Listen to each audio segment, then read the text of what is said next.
104.7 The Cave. KKLH, Marshfield, Springfield. A proud member of the Kansas City Chiefs radio network. Touchdown, Kansas City! Now, it's time for Ned Talk. Happy Boxing Day to everybody out there. Joe Westen in the studio on this, well, it's another warmish December morning. Ned Reynolds is with me. Ned, how are you?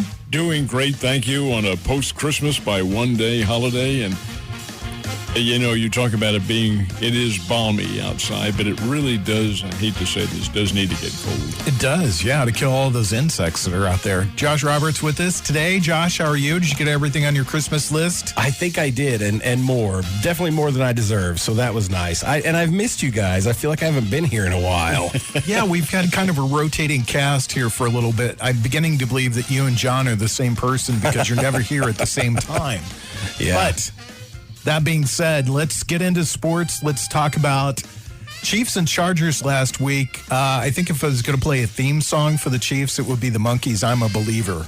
Because I'm a believer after that game last week. Your thoughts, Ned? It's a terrific football game. No question about it. Kelsey, who will not play today, had a huge game. In fact, in the overtime, he's the one who scored the winning touchdown on a spectacular broken field run. Keep in mind now, this guy is 32 years old, probably 6'5", 6'6", weighs about 245, 250, and he's showing those great athletic moves. I was really impressed with that run that he made. But over and above that, it was a good game between two pretty doggone good football teams.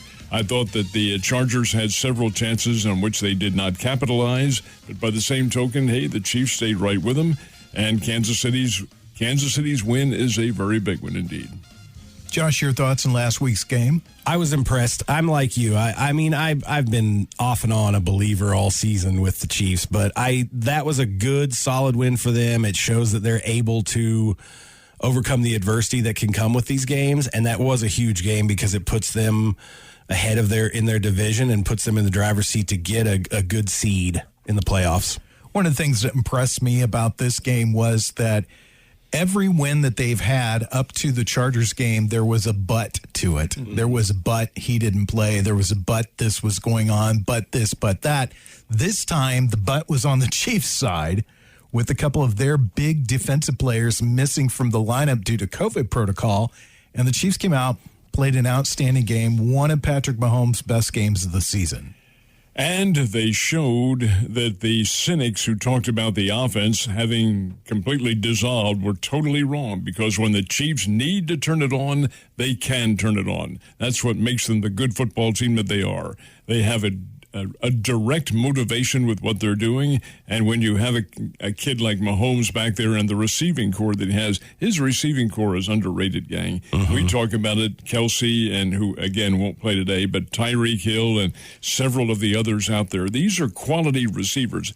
Yes, Mahomes gets all the credit for throwing the ball. You got to catch it, too. And these guys have been doing a great job of receiving. I'm very impressed with the way they play. And you're right, Joe, because they did play adverse. They faced an adversity. They're behind in this ball game, 28-21. And they come back to tie it up in the clutch and then go ahead and win it in overtime. Interestingly enough, the Chiefs actually won the game on the toss of the coin because you knew they weren't going to give it up. Oh, yeah. not going to defer there. I think what's been impressive, or one of the things I want to talk to Josh about, you mentioned the receiving core, and the big names are there. Travis Kelce and Tyreek Hill. And earlier this season, one of the things that we talked about was trust, that Patrick Mahomes did not seem to trust the other wide receivers, but Byron Pringle, McCole Hardeman, Demarcus Robinson have all had big catches and made big plays over the last couple of weeks. So that receiving core, I agree with you, Ned, underrated, but they are really starting to solidify. In a lot of respects, that is right, Joe. They are. They're trying to. They're getting more of a feel as to what's going on. But keep in mind that a lot of those secondary receivers do not have the experience of catching Mahomes' passes. Mahomes throws that ball pretty doggone hard, like a baseball throw. As a matter of fact, when he comes around and throws that sidearm that they talk a lot about, that is a baseball toss, and it has a lot of speed on there. It takes some physical understanding to be able to hold on to those footballs and the experience of getting walloped when you're running across the middle. Kelsey takes beating after beating in these games and still gets up and carries on. Well, that's all part of the game as well. Interested to see how they play today and how they restructure their offense, although I don't think it's going to take all that great an alteration in what they do. What are your thoughts on that, Josh? Well, I'm impressed with the development of these other receivers, too, because now it just creates more potential for big plays, more potential for quick plays. It opens up that offense even more because like you've said, we've talked about Kelsey and Hill, but now these other guys are getting that experience and are getting used to catching those balls from Mahomes, and they're doing it. That was another problem early in the season, is there were a lot of drops, a lot of deflections that led to interceptions and incomplete passes, and those were drive killers. But now they seem to be really blowing it away that way. And then we can't make light of their running game either. I mean, their running game, they've gone back to that. They've realized, hey, we average over 5 yards a carry when we run the ball. Let's run the ball more. And that has also set up a lot more of their passing game. And Josh, part of the reason for that is the offensive line is working a whole lot better now. They've come together. They do know their specific assignments. And as a result, you're seeing a much more motivated level of football and a much more cohesive level of football, which did not exist at the start of the season. True. So, yeah, I think you've got to give the O-line a lot of credit. Oh, yeah. Well, and like we've said before, they were all new to each other at the beginning of the season. They blew up their offensive line and got brand new players in every position. So it's going to take a little while for those guys to become a cohesive unit. And so here we are, and they're doing great.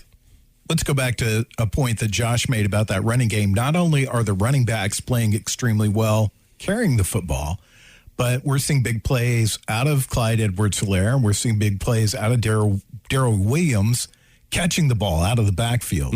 So you're seeing Patrick Mahomes gain trust in more players than just Tyreek Hill and Travis Kelce, and that makes the Chiefs a very dangerous offensive football team. You can't just have 2 or 3 players. You have to have a team. It's a team game. Now, I sound like a coach yelling that, but in the Chiefs' case, that is true. We do tend to give, from a media standpoint, the Mahomes and Kelce and Hill and Edwards-Helaire and people like that, all the publicity, but there's so many integral and inner working parts of what they do that doesn't get the publicity that really make this team what they are.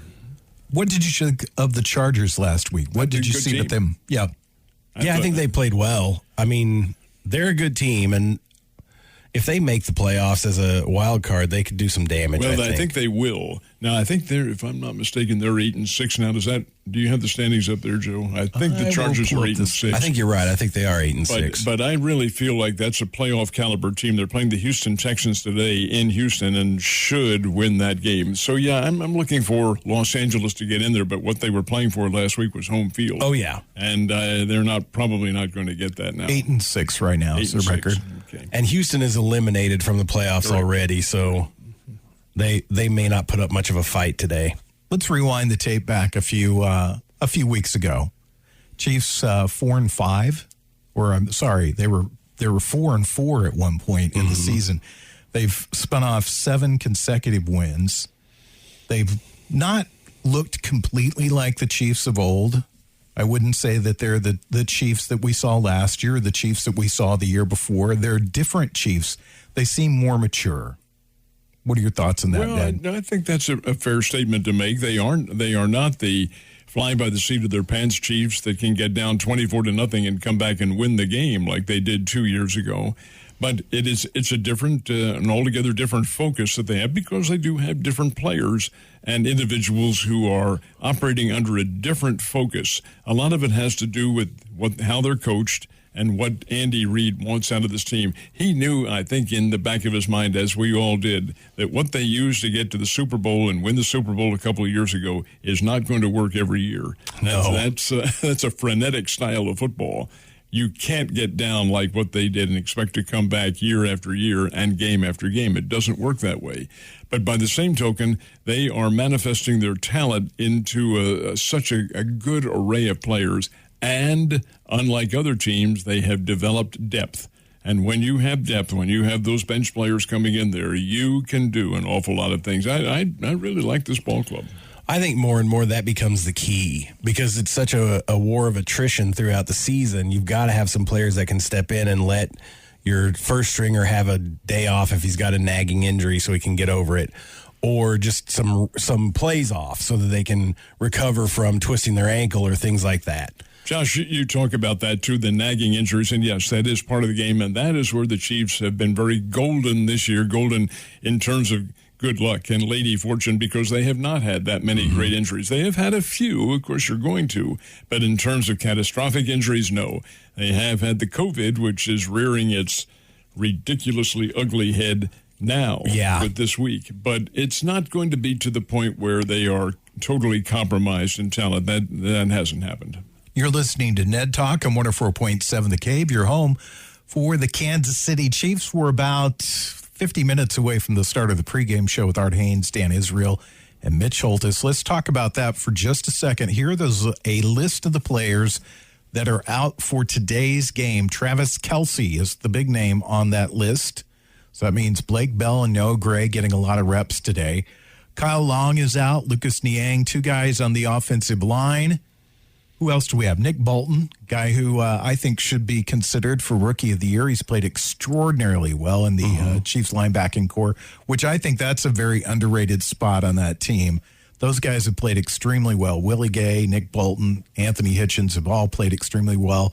Rashad Fenton's out. Armani Watts is out. So another strength area for the Chiefs, the depth that they have in the secondary, which has always, for the last couple of years, been a sore spot for the Chiefs, but they have been stronger this year, but they've got a couple of guys out in that secondary. They do, but I think they have the talent to overcome that. Tyrann Mathieu will be in there. Charvarius Ward will be there, so they're in pretty good shape. And on the D-line, which missed Chris Jones last week, he will be back in. And Willie Gay will be back in. The defensive team returns practically intact. Yes, there are a few absentees, but by the same token, the defensive team, which has been playing spectacular football ever since they changed the position of Chris Jones back, they're much more cohesive now. Right. And you have Ingram back in there as well. He's playing. But the fact of the matter is that, the defensive team is going to be playing very well, and that's key to why I think the Chiefs win today, because Pittsburgh's offense is very, very, very much in bad shape.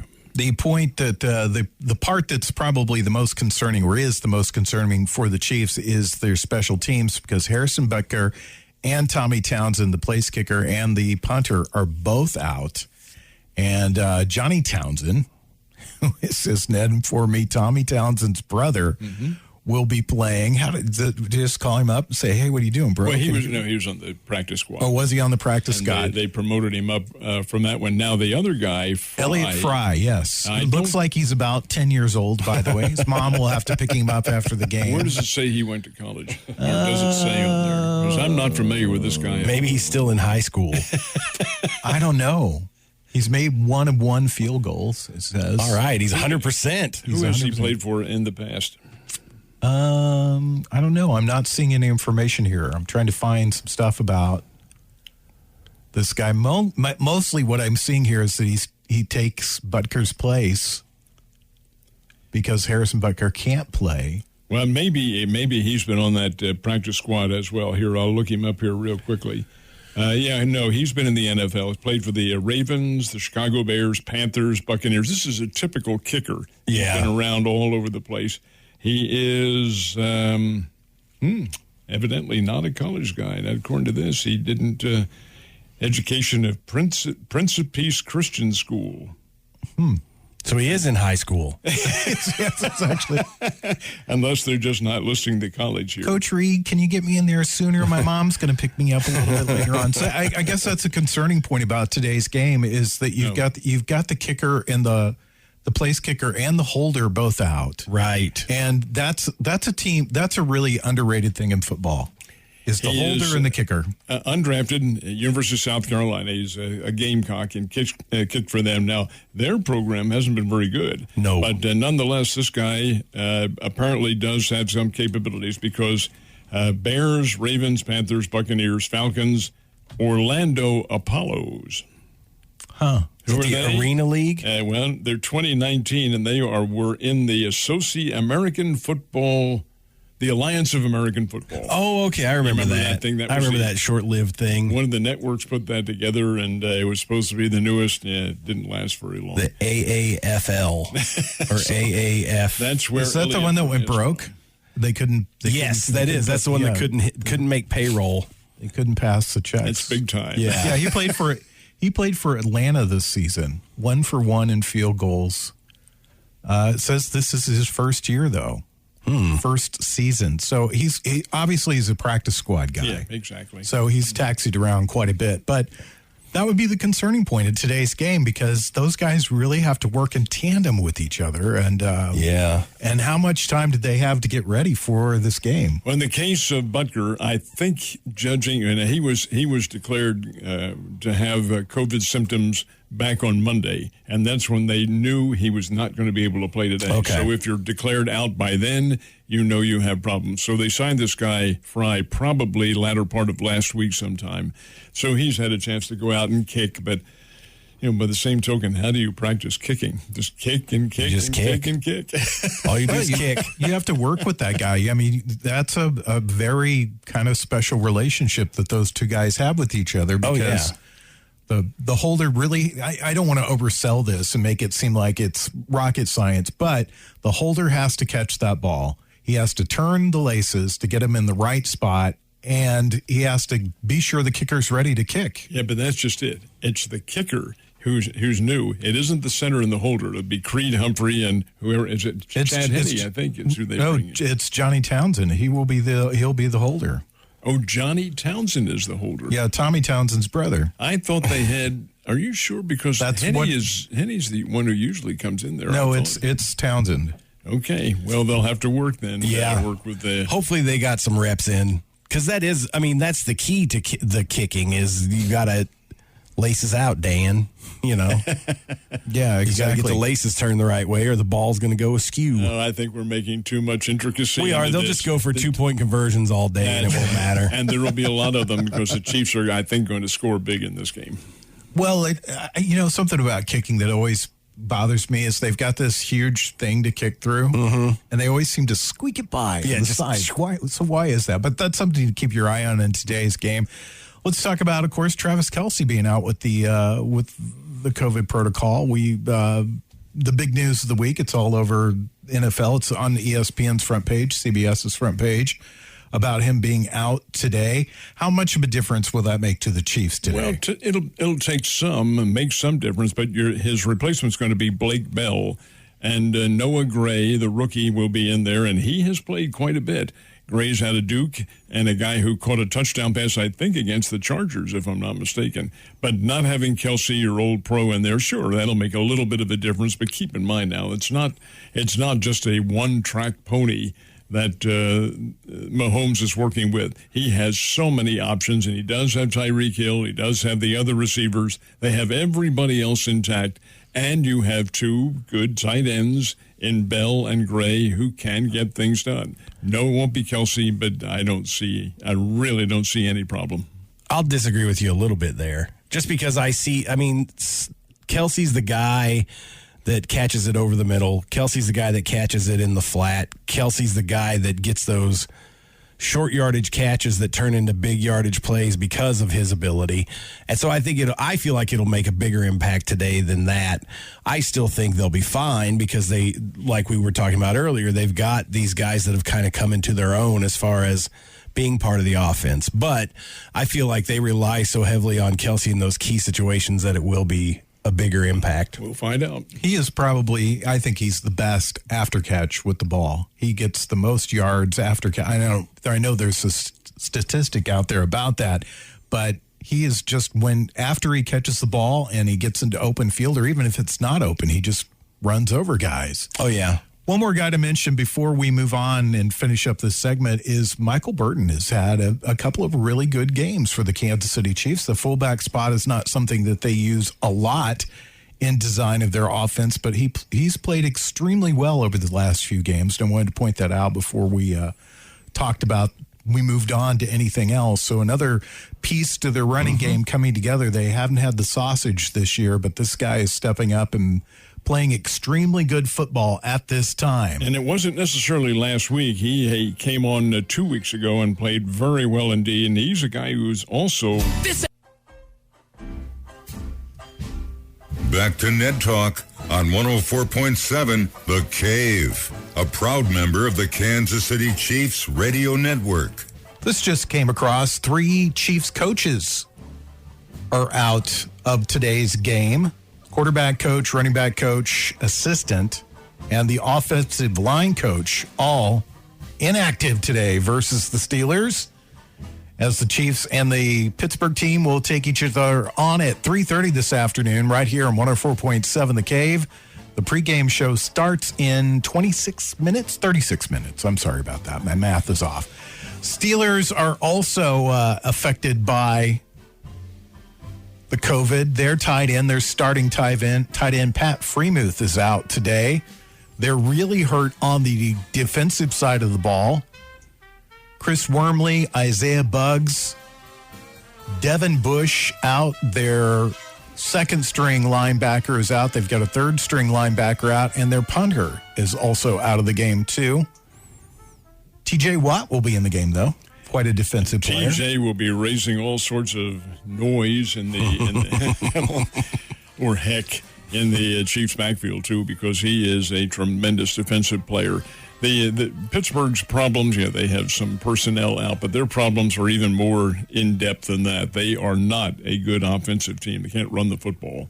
They're the 31st of 32 NFL teams in rushing capabilities this year, and I think they average something like 5 yards or some ridiculous thing per set of downs that they have in running. It's all relied on Roethlisberger and his passing capabilities, and they have been defensed, and teams have taken that away from them. Still, it is the Pittsburgh Steelers, and still they can play football. And yes, they have a rivalry with the Chiefs, and yes, they will come in and play very hard on defense. I just don't think they have the capabilities to be able to score and to be able to play and stay on the field with the Chiefs. They're a good football team. I mean, they've shown good moments during the season, but they've not played consistently like a good football team. I guess I'll retract my earlier statement. They just can't seem to put it all together at the same time. Now, they've got a tremendous receiver, Deontay Johnson, who plays extremely well, and Roethlisberger just has to throw it up, and that guy seems to come down with it. Roethlisberger's 40 years old, and he isn't getting the protection that he's had in the past. And even the guy who is 6'5" and about 250 or 6'6" and 250, whatever he is, he's taking a heck of a beating out there, and that will happen again today because the Chiefs are probably going to put a lot of pressure on him. He isn't the Roethlisberger of the past, nor is this the Pittsburgh Steelers team of the past. Still, they are a hard-hitting team and a club that can play. Joe, we've talked about this all year and for years in the past and doing these shows. These are pro athletes, and they are capable, each one of them, of playing at a very high level of the game. So I think, really, when you put things together, sure, it's a capable football team, but they aren't as good as Kansas City talent-wise. Your thoughts on the Steelers, Josh? I'm always worried about the Steelers because they do have such a good core of talent, like you were saying. They have not had a good season. They haven't played well. They haven't protected Roethlisberger. He's been getting beat up quite a bit. But I'm always still worried about them because they are the Steelers. They have that mystique. They have that history. They do have talent. So I think the Chiefs are going to win, but I think it's going to be closer than what Ned probably thinks. Really? You think it's going to be a close game? Yeah, I think it might be. I think there's a lot of concerns on the other side of the ball. There's something going on in the Buffalo-New England game that's got all of our attention. Something is happening. It was an unsportsmanlike conduct call that was made, and I think the player against whom it was made got a little rowdy about that, and I think may have made contact with one of the officials. It seems like one of the Buffalo players also, and there starts to go back the other way. Yeah. Anyway, guys, don't admit that we're watching. I saw Coach Homeless make a say a nasty word on TV. I could read his lips. Did you say Coach Homeless? Coach Homeless. Ben Roethlisberger is, of course, a Hall of Fame quarterback. He's had an amazing career. He's had some off-field problems, and this is his final season. Am I correct on that? Probably, yes. Yeah. Not probably you're correct. You are correct in assuming that it's probably his last season. But these guys have a way of coming back. Roethlisberger has been beat up, though, and even a big guy like that, he's taken a pretty good level of punishment. He is 40 years old, so those things are going to happen. I'm surprised they don't have a better running game. Najee Harris has been a pretty solid back for them, but this season, just not so good. Running game's bad. It is 31st of 32. That's how they're ranked, and that isn't going to win any games for you or many games for you. So they have, I think the level of their attack is such that they are relying almost solely on Roethlisberger's passing game and what he can do with a fairly intricate level of passing routines that they have. But you have to win with more than that, and that's why I don't think they are today. One of their strongest suits is on their sideline. That's Mike Tomlin. Josh? Oh, yeah. I mean, it's amazing to me to think how long he's been the coach for the Steelers. And they've had ups and downs, but it's like the organization said, this is our guy until he says he doesn't want to be our guy, maybe. I don't know. But, yeah, I mean, they've had a down year, but he is a great coach. And that's another X factor because aside from him trying to trip other players on the sideline, remember that? Yeah. He tends to find ways to beat teams that you think he shouldn't beat. Yeah, talk about stability within an organization. How many years has it been? It was Chuck Noll, Bill Cowher, and Mike Tomlin. Those are the three head coaches of the Pittsburgh Steelers for the last 50 years. Yeah. And I think if I remember correctly, that Tomlin has already exceeded Cowher in terms of length of time as the coach. I'm not 100% certain that's correct, but the fact that they've only had three, I think says it all right there. And they've all been very, very good coaches. They're an organization that's not quick to make a change. They stay with what they've got. They do what they do. And the Pittsburgh Steelers virtually look the same as they were in the 70s when they were winning Super Bowls. It's just a matter of attrition with the talent coming in and the talent going out. It'd be interesting to see what they do in the offseason with Ben Roethlisberger more than likely retiring. One of the reasons for that is their consistency with the ownership in the front office. It's the Rooney family that still runs it. They've run it forever. They owned the Pittsburgh Steelers back before I was even in school. The Rooney family owned this. So it's been 60, 70 years of ownership with those teams. And that you have to have that. The Mara family with the New York Giants, although they have not been greatly successful lately. But when you have that level of understanding, Bidwell's not excluded here, you do have a much more substantial base on what you're doing. And you see the same thing with the Kansas City Chiefs, the Hunt family, is you see what happens in the NFL when you have stability at the head of the organization. When you don't have that stability there, then sometimes you have some things that don't work out so well. We'll be back in a minute. We'll do our next segment, which is the shot clock. I'll ask these guys some questions about sports. They don't know the questions, and we'll find out what they answer. It's coming up next right here on 104.7 The Cave, Ned Talk.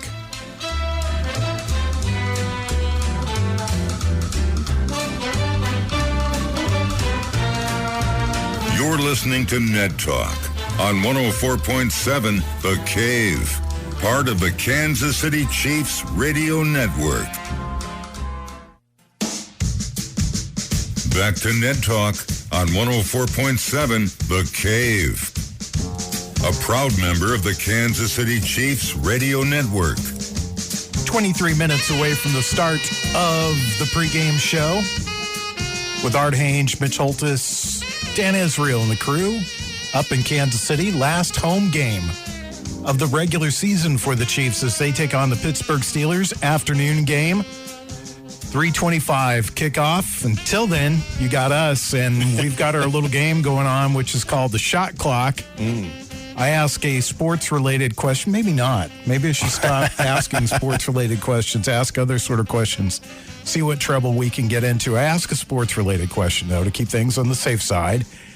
And then we get an answer. They have 45 seconds to answer that question or do their best to answer the question. I would hope John last week, he kind of would end. He didn't use all his 45 seconds. And Ned cheated. He used a stopwatch so that he could be precisely 45 seconds. But we're going to see how Josh does with this today. And we'll start with our first question, and it will go to Mr. Reynolds. Yesterday, sports record broken. Aaron Rodgers passes Brett Favre. Your thoughts?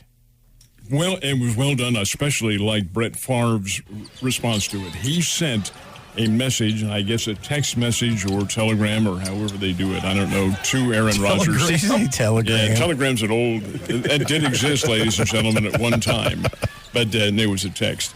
And Favre congratulated Rodgers on what he had done, breaking his all-time record for touchdown passes in a career, and I thought that was absolutely sensational. In fact, it was so good that it reduced Aaron Rodgers to tears. He and Brett Favre, of course, had something of a rivalry going, but to be congratulated by your opponent, and you think about that, this guy who got off to a shaky start after a very, very inconsistent summer, here he is, a candidate for MVP again. I think he's a great player. Yeah, big sports record broken yesterday. Some people thought that when Brett Favre set that record with the Packers, it wouldn't be broken. Question going to Mr. Roberts today. Rex Ryan said the most dangerous team in the NFL is the Indianapolis Colts. Your thoughts on that? I would disagree with that. I mean, the Colts are good. They're playing good football. But I think the New England Patriots are more dangerous than the Colts, and they're not even winning yet this game. But I don't know. I mean, in the AFC, I don't think it's the Colts. In the NFC, it's the Packers, really, just because they're playing so well. So in the AFC, I would say the most dangerous teams are probably either New England or the Chiefs. Really? You just like John, not using all your time. Yeah, I'm efficient. Using your shot clock up. So, okay. You guys are efficient with your shots. Let me get to this really quickly.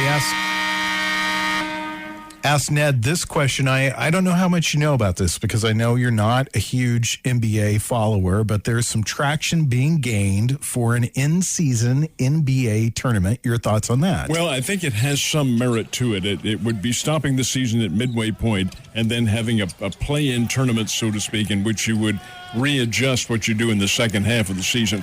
I think it has merit, but I also think it's going to run into some opposition from the Players Association because it does put an extra amount of pressure on how you operate things. But I can see the relevancy behind it. You have to understand now the NBA in many circles is now second to the NFL, and Major League Baseball is third. Well, the thinking is you've got to keep them relevant and try to overtake the NFL, and this would create more of a viewing audience for all the NBA games, and there are a bunch of them. But no, I see some merit. Whether or not it comes to pass remains to be seen. All right, we're going to do a free throw here. I got a couple of questions to piggyback on this about this. First of all, what's the point? What's the point of doing this? Keep the audience involved, because you'll have teams that are really lagging behind, and put them on TV. Your audiences are going to be fragmented, so to speak. If you readjust the season, have a play-in tournament, and everybody gets hot all of a sudden, then you've rearranged the standings and so forth and so on. And the way that this is breaking down, though, it looks like it falls at mid-season for basketball. So can we point out where mid-season falls at for basketball? You can't this year because of COVID. Well, typically, where does mid-season fall at? Early March, late February. What else happens in early March? Well, the NCAA, and that's exactly what they're looking to combat. Yeah. They're wanting to compete with the NCAA? With the TV audience, yes. Really? Sure. Do you think the NBA season's too long?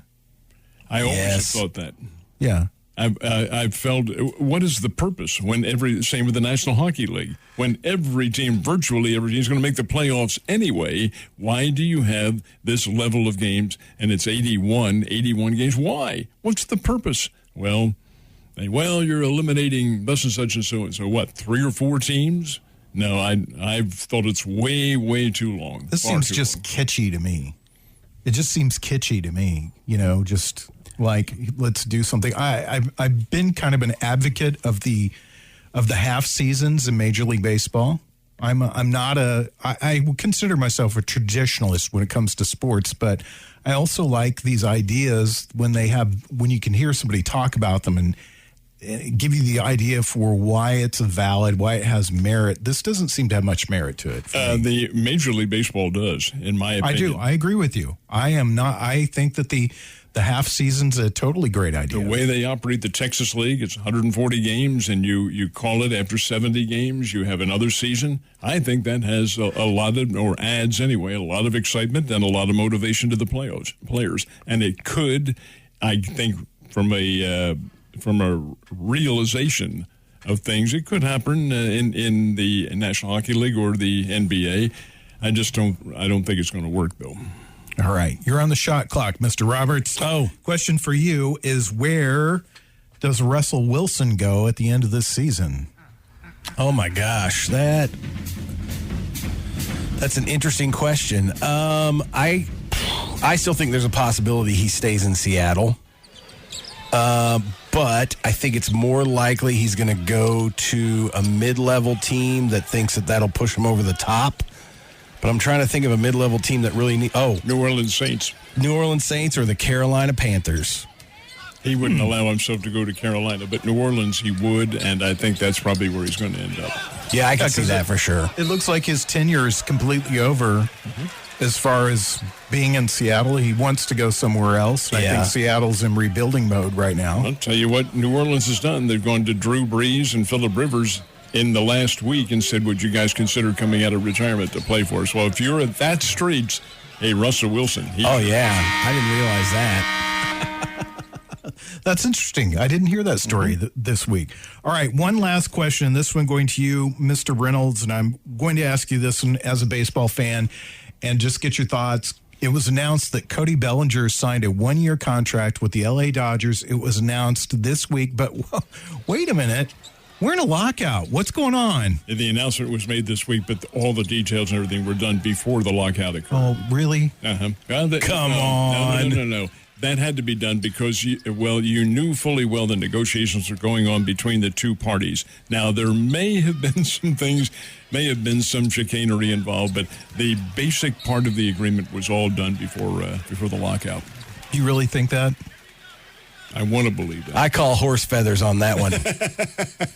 I mean, horse feathers. They would, no. You have to understand that if that announcement's going to be made, the Major League Baseball and the Dodgers all know that the media, wait a minute, what are you doing? Hey, it's already taken care of. Right. Okay, what is the latest on the Major League Baseball lockout? Nothing? Nothing has happened to my knowledge. I have to think there have been some private negotiations going along somewhere along the line, but you hope so. Still we're going to have to maintain the thought that maybe a week before spring training that they'll get something worked out. Too much money involved. Josh Roberts is here this week. So, Josh, I'm turning the microphone over to you for a minute or two so you can tell us what's going on in soccer.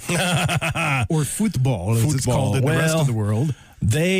So around this time of year, there's this big crunch of games in the Premier League and in international soccer because they're trying to cram a bunch of matches in to stay ahead of schedule or stay on schedule. Well, that's all been upset this week because of COVID. So a lot of Premier League games have been postponed. A lot of European League games have been postponed. They're kind of having some problems right now. They can't really seem to get it figured out. And I read an article today where they said that they really didn't develop any kind of procedure during COVID for if another spike happened. So they're in the same boat now that they were with the first spike. They don't know what to do. And They're just not prepared. Yeah, they're not prepared. And so they've postponed a bunch of games, including Liverpool was supposed to play Leeds United today, and that was postponed. So we'll see what happens. I mean, that's their answer right now is to stop games. So, and the NHL is just shut down. Until Tuesday. Yeah. They will restart their season on Tuesday, but they shut it down, and the NHL players have voted themselves out of the Olympic Games, and this is very interesting because that was part of their contract negotiations with the NHL, that we, the Players Association, that we'd be allowed to play in the Olympics. NHL said, fine, let's do it. And now with this COVID outbreak, everybody's agreed not to play. Now, it's not to say they won't have hockey Yeah, they will, but it won't be NHL players who are competing. Military Bowl and Fenway Bowls both canceled due to COVID. Could you see no, I'm just kidding. National Championship won't be canceled because of COVID. No. There's just no way in hell. The protocol that they developed is very interesting. So in the semifinals, if one team cannot play because of COVID, they forfeit. If two teams in the same semifinal have to forfeit because of COVID, then the national championship game becomes the other semifinal. Also, if the two teams that get to the final, if one of them cannot play because of COVID, they forfeit. And so somebody could win the national championship without playing a game. It is possible. It's really, really And bizarre. they said the only time that they would consider rescheduling the game is if both of the national championship final teams have COVID concerns. Then they could push it back to the 14th of January and no later. Well, we live in a very bizarre world, gentlemen. Yeah, we do. We're about 10 minutes away from the start of the pregame show. You're listening to Ned Talk on 104.7 The Cave.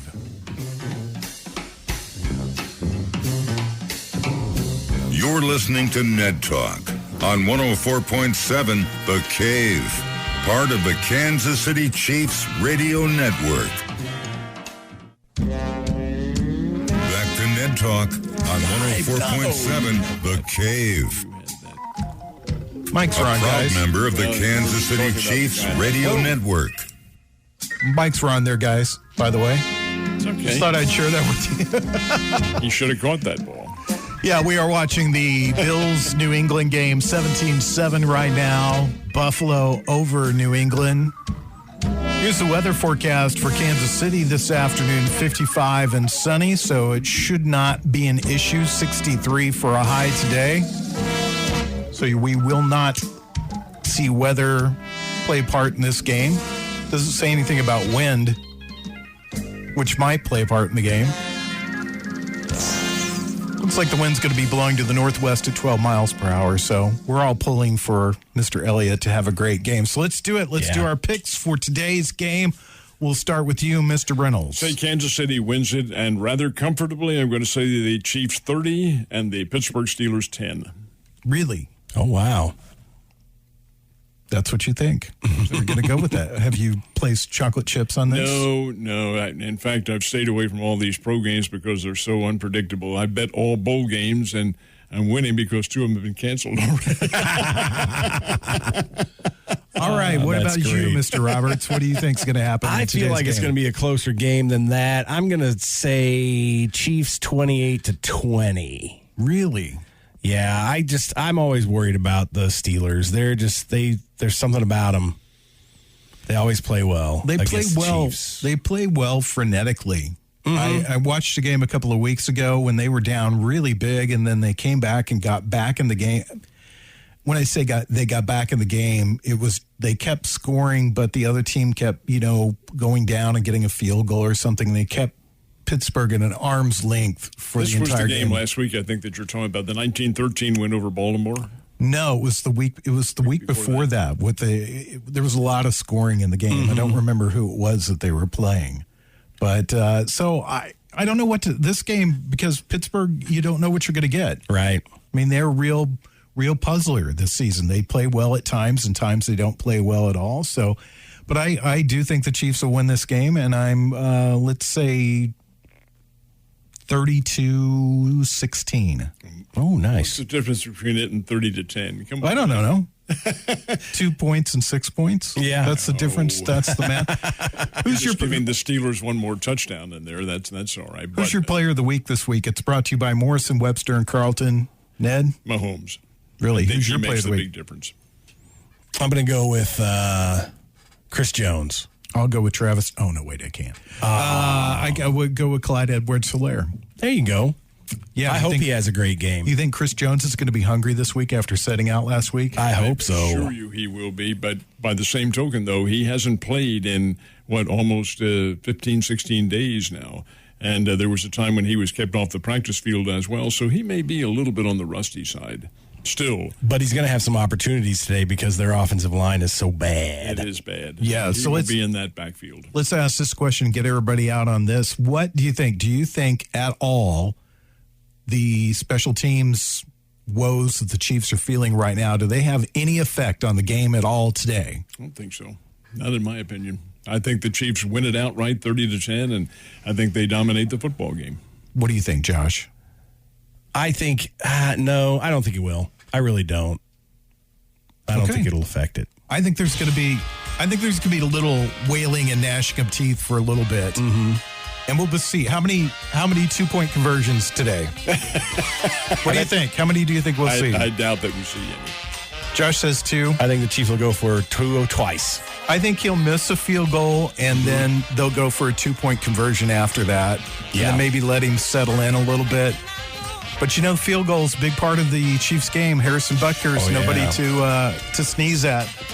All right, housekeeping. We'll be back on in a week. And we've got the early game as it stands right now. So we'll be on the air at 10 a.m. as the Chiefs take on the Cincinnati Bengals. Get set for the Chiefs and the Steelers. It's happening in just a few moments. The pregame. Art Haynes, Mitch Holtis, Dan Israel. Thanks to Corbin Campbell, Brian Tyndall, Josh Roberts, Ned Reynolds, Nick Fury, Mike the intern. We'll see you guys next Sunday. Enjoy the game.